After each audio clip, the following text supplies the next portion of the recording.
જય ફુકાર મેડીમાં ભક્તિમાં મન નથી લાગતું તો શું કરવું જોઈએ તે આપણે આગળ પ્રવચનમાં જોશું। જય ફુકાર મેડીમાં કે માં અમારથી ના થાય ભક્તિ, અમે કારા માથાના માનવી, અને તમારથી ના થાય તો કઈ નહીં, પણ તમારું હું પણ મેલી મારા શરણમાં મૂકી દેજો કે માં અમારથી ભક્તિ ના થાય, પણ લે ભક્તિ તે તું કરાવજે, તું પ્રદાન કરજે તો હું પ્રદાન કરીશ તમારી માની ભક્તિ કરવા માટે।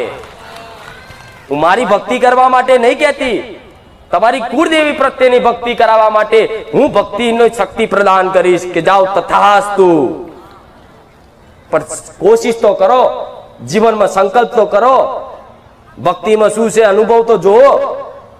મોટા મોટા ભક્તોના ઇતિહાસ જુઓ, રામાયણ જુઓ, મહાભારત જુઓ, એમાં તમને આવા પુરાણોમાં આવા ધર્મની વાતો અને ધર્મના પરચા અને મારા ભગવાનનું અસ્તિત્વ શું છે ને એનું જ્ઞાન સમજ તો થોડી તો લો।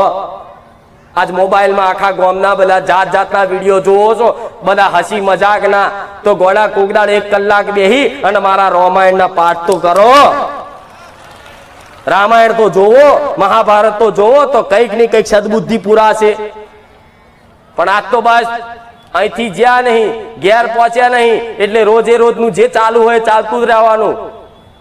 મોબાઈલનો જમાનો છે તો એ જ મોબાઈલમાં તે સારું આવે છે, ખરાબ આવે છે, શું જોવું એ તમારી પર નિર્ભર થાય છે।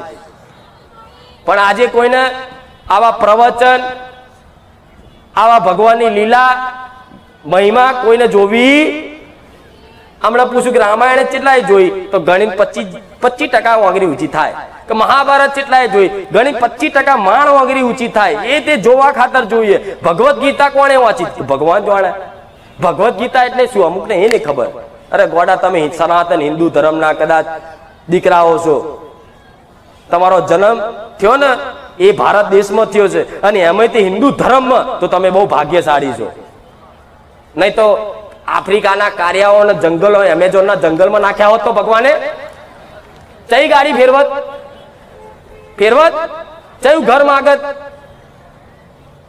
કપડા પહેરવાના ઠેકોણા ના હોત।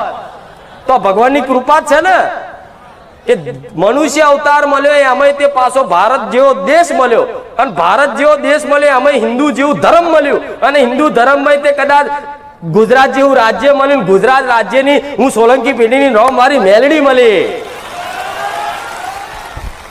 તો આ કૃપા નહીં?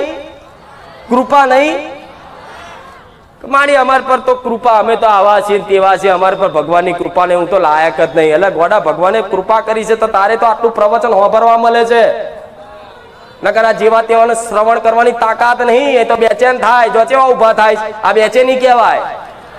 આત્મા ગ્રહણ ના કરે, સ્વીકાર ના કરે, જમ અંદરનો મેલ પડ્યો હોય ને, એટલે આ મારા સત વાતો એમની આત્મા બેચેની કરાવે, અને માયા એવું કે ઉભો થઈને જતો રહે।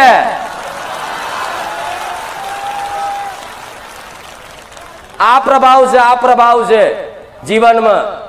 હમણાં જો પિક્ચર ચાલતું હોય ને તો 3 કલાક બેસી રહેશે આમ નામ।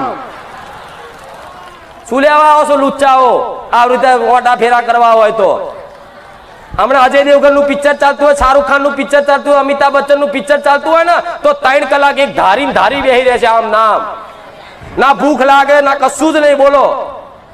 અને પિક્ચર 3 કલાકનું જોઈને બહાર આવો ને, અને કદાચ પૂછો આખી સ્ટોરી, તો એક વાતની સ્ટોરી કે તમને, બોલો। અને સ્ટોરી કે તો બરોબર છે, પિક્ચરમાં શું હતું એ તો કે બરોબર છે, પણ કદાચ અંદર પેલો પિક્ચરમાં હીરો ફાઇટિંગ કરતો હોય ને તો બહાર આવીને એ ફાઇટિંગ કરે। ચમ વાલું લાગે છે, એ તમને મન માન્યું છે, અહીં મન માનતું એ નહીં માનતું। એનું કારણ શું છે? એવું ના કહેતા કળિયુગ, મારી કળિયુગ છે એટલે કળિયુગની બોના છે બધાના। આજે તે કદાચ તમે સુધરી જાઓ, તમે સત વિચાર કરો, તમે સતના માર્ગે આવો, આજે તે તમને સતયુગ છે એવું અહેસાસ કરાવું મેરડી માતા।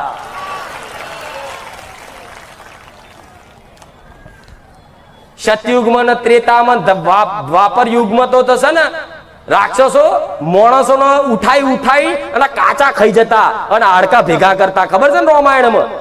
ઋષિ મુનિઓના હાડકા ભેગા કરી અને ઢગલા કરે। તો આજ તો એવા તમને કોઈ ખાવા વાળા છે એવા? આજ તો કોઈ તમને એવા મારવા વાળા છે? આ તો કદાચ ભગવાનની બનાવેલી વ્યવસ્થા જોઈ લો.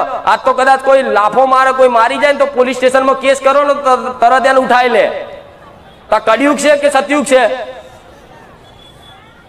ઉપરથી સતયુગમાં કળિયુગ જેવું હતું, પણ આ તો કળિયુગના બહાના છે બધા કે માં કળિયુગ છે, અમને કશું આ બધું ના થાય. આ તો ભગવાને જે બનાવી છે માયા, ગોડા ભગવાને માયા બનાવી બરોબર છે, પણ છે ને આમાં મોતીની જેમ જેવા ચમકે એવા ભક્તો હોય ને, એનો પ્રકાશ મારા જેવી માતા જોતી હોય, અને મારો ભગવાન એવું કે આટલા આટલા લોકોનો તારા ઉદ્ધાર કરવાનો છે, એટલે મોટો મારો ચાયણો લઉં અને ચાયણા બધા નાખું અને ચાયણો ફેરવું ને એટલે તૂટલા ભાગલા અડધા પડદા નીચે પડી જાય અને મારા આખા ભક્તો રહી જાય. એટલે આ મારો રોજ ચાયણો ફેરવું છું આમ કરી. એમાં કેટલાય ખંચે રહી જાય છે ને અને આખા રહી જાય, એનો બેડો પાર થશે. અને જીવનમાં મને ક્યારેય નહીં ભૂલી શકો કે માં બારે જા ધોમ ના જ્યાં હોત ને તો આજ અમારો ઉદ્ધાર ના થયો હોત. અને કદાચ મને ભૂલી જાવ ને તોય તમને કોઈ દાડ નહીં કહેવા આવું કે દીકરા મેં તને આટલું વાલ્યું, તું મને ભૂલી ગયો. હું તો મારું કર્તવ્ય નિભાવું છું. તમે ભૂલી જાઓ અને યાદ રાખો તોય મારે કોઈ લેવા દેવા નહીં. મને તો મારા ભગવાને જે મારું કર્તવ્ય આલ્યું છે ને એ કર્તવ્ય હું નિસ્વાર્થ ભાવે નિભાવું છું. તમે યાદ રાખો કે નહીં, હું નિભાવતી હતી, અત્યારે છું, અને આવનારા ભવિષ્યમાં હું નિભાઈશ ને નિભાઈશ. એટલે કોઈ યાદ રાખે, કોઈ મારા ગુણગાન ગાય કે ના ગાય, કોઈ જસ આલે કે ના આલે, મારાથી કોઈ એનાથી કોઈને મતલબ નથી. મેં કામ કર્યું હોય ને અને કદાચ તમે એમ કઈક ભાવિક ભક્તો ડાયરેક્ટ શ્રીફળ ચુંદડી અગરબત્તી મૂકીને જતા રહ્યા છે, પણ તમને ભલે પણ જસ ના આલો કોઈ વાંધો નહીં, પણ મને જસની ભૂખી. મારા તો હજારો લાખો રોજ પરચા હોય છે, વિડીયો વાળા થાકી જાય છે, બધાય થાકી જાય છે. મને એટલે એવી કોઈ નોમના નહીં પડી ને હજુ કેટલું નોમ કરાવું તમારે? મારું આખા ગુજરાત તો દોરીને બેઠી છું. હું કઈ નહીં બતાવતી, પણ આખા ગુજરાતમાં સૌથી વધારે ભાવિક ભક્તો હોય ને તો મારા ખુખાર મેલડીના. આ વાત સાચી છે ખોટી? તમારી માની સોગન જો જુઠ્ઠું બોલો તો ખાલી ખાલી નહીં ને, મને સારું લગાડવા નહીં ને. તમે નહીં, આખી દુનિયા આવું કે છે કે સૌથી વધારે કદાચ આવી ગાદી પર કોઈ ભાવિક ભક્તો આવતા હોય ગુજરાતમાં તો બારેજા ધામ. એનું અભિમાન નહીં કરતી, પણ આ તો મારો બોલ હતો કે એકદાર ગુજરાતમાં એક નોમ ના કરું તો મેરડી મટી જાય. પણ આ બધા ઉદ્દેશ પૂરા કરું છું. સમ કરું છું તમારા જેવા ભાવિક ભક્તોનો ઉદ્ધાર માટે. એટલે કામ ના થાય તો નિરાશ થતા નહીં. મને દોષ આલતા, એતરા થતા, કદાચ ગુસ્સો કોકદાડ આવી જાય ને બહુ એવું હોય ને તો કદાચ બોલી લેજો, માડી તું જોવો છે કે નહીં તોય વાપરી લેજે. મીઠો ઠપકો મને વાલો લાગશે. કદાચ દીકરો હોય એની હટ પૂરી ના કરે માં તો કદાચ દીકરો છૂટું મારી દે તો કદાચ માં એ ગોડી એવી ના હોય કે નડે એને મારે, પણ એ પ્રેમની ભાષામાં જો કદાચ કોઈ મન ગાર બોલી જાય તો ગાર ખાઈ લઉં એ માતા છું. પણ એ ગારમાં તે મીઠા શબ્દો હોવા જોઈએ, મીઠો પ્રેમ હોવો જોઈએ, તો મારા જેવી મેલડી ગાર ખાય ને મેણું ખાય. નકર મેણાનો હિસાબ તો કદાચ જન્મો જન્મ સુધી ના છોડું એ માતા છું. નાનો બાળ હોય ને તો જોવો છો ને, રિહાય તો એની માને તે ગારો બોલતો હોય છે, એની માં હસીને એમ કે હાર હેર બંધ થઈ જાય, ખાઈ લે કે છે ને.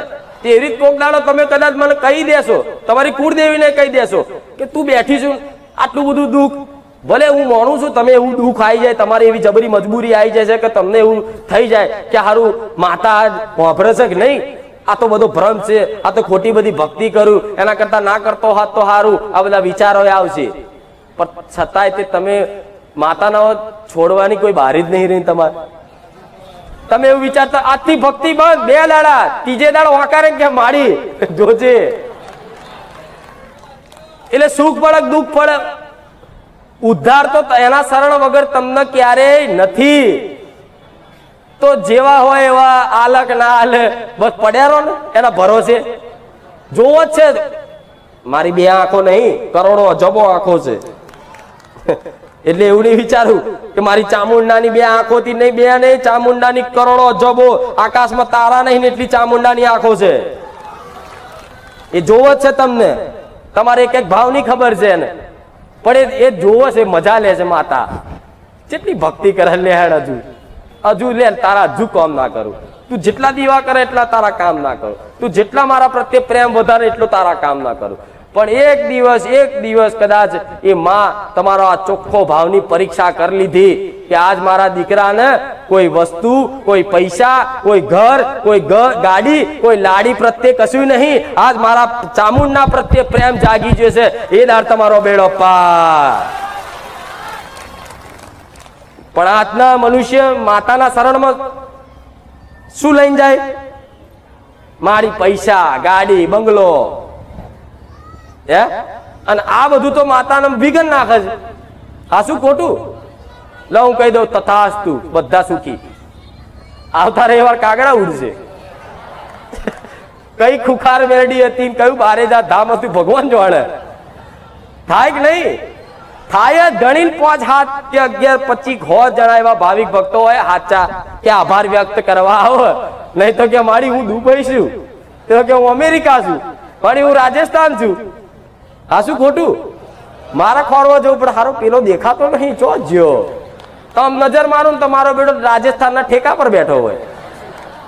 હા એટલે પછી મારો ભગવાન કે જો એટલે તારે કોઈને કશું આલવાનું પેલા 70 વખત ચેક કરવાનો, અને ચેક કરીને એના થોડા દુર્ગુણો હોય, એની કુટેવો હોય, એનો સ્વભાવ ખોટો હોય તો એનો સ્વભાવ શુદ્ધ કરી એના